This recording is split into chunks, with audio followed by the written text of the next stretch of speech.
Hello hello, eh bien c'est Gwen et je te propose une nouvelle vidéo des butineurs sur la thématique vivre l'abondance au quotidien. Et cette fois-ci, une toute courte vidéo, mais que je souhaite d'encouragement sur les toutes petites richesses que l'on crée en permanence. En permanence, mais dont on n'a même plus conscience, tellement elles font partie de nous et de nos usages quotidiens. Et pourtant, elles sont la base de tout. Et de se rendre compte que tout simplement, à chaque fois que tu rends un service à quelqu'un, tu es un créateur de richesse.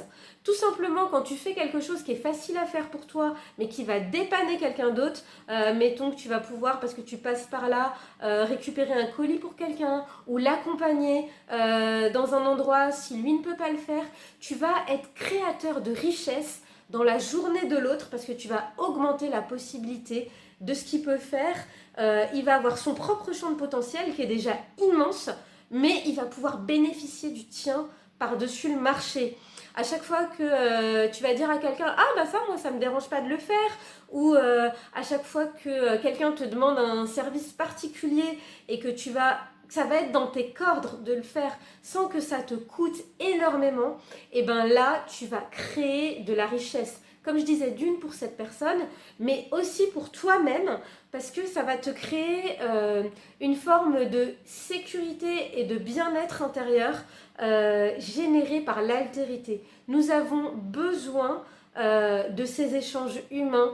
C'est une richesse de pouvoir partager, d'offrir le cadeau de qui nous sommes et aussi de recevoir celui des autres.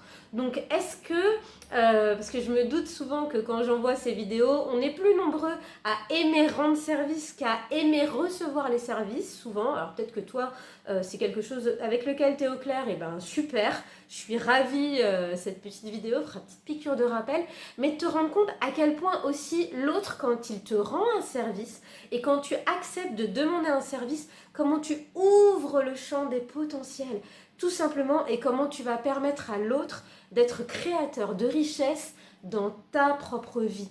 Je voulais aussi parler des exemples tout simples où on partage une conversation et où l'autre nous offre son point de vue et qu'on est prêt à le recevoir. Et il se passe quelque chose de magique dans notre perception, on ouvre à un point où on a nos idées, la façon dont on voit les choses, plus celle de l'autre. Et soit on est dans un moment où on n'est pas en mesure de recevoir et c'est ok. Et puis il y a ces moments-là où on se dit « Ah mais ouais, mais carrément, je ne l'avais pas vu de cette manière-là. » Et là, c'est complètement subtil, c'est juste dans la pensée, mais on a créé de la richesse. Parce que ce champ de potentiel, en fait, quand il s'ouvre, il permet à d'autres potentiels de rentrer. Et je voulais te parler encore d'un autre exemple vraiment quotidien qui est un peu différent, mais que je trouve complètement magique aussi et que je trouve vraiment être la base. C'est comment on crée de la richesse quand on cuisine ou quand on bricole, par exemple.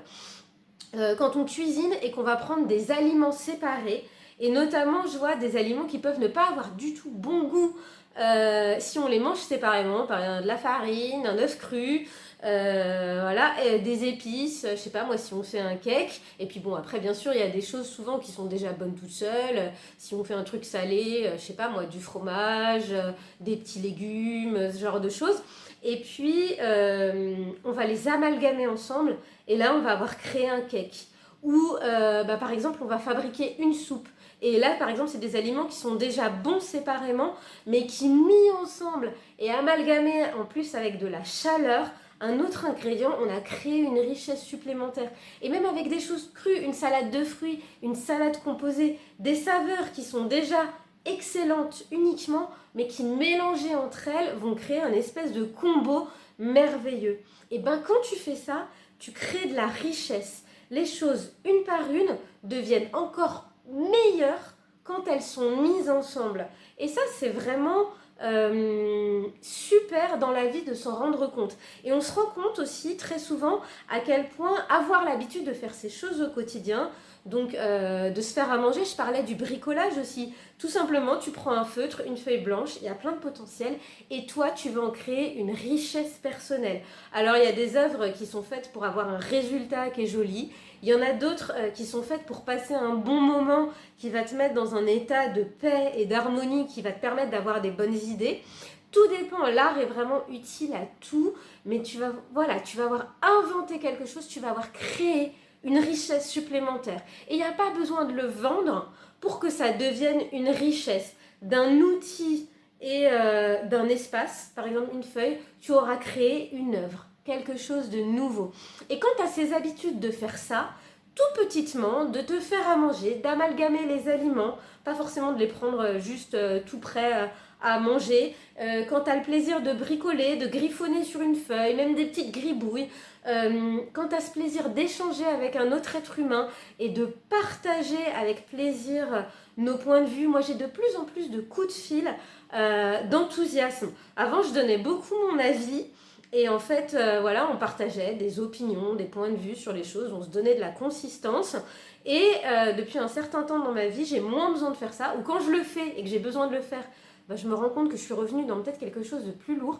Mais juste le plaisir de partager, d'échanger, comme on est content des choses qu'on vit, ce qui n'empêche pas qu'il y ait des choses avec lesquelles qui sont plus difficiles à vivre, hein, toujours. Mais ces échanges enthousiasmants, par exemple, de pouvoir dire ce qu'on aime, et ben on crée de la richesse. Et d'en faire cadeau à l'autre et de recevoir le miroir de l'autre qui reçoit notre cadeau, et ben c'est merveilleux.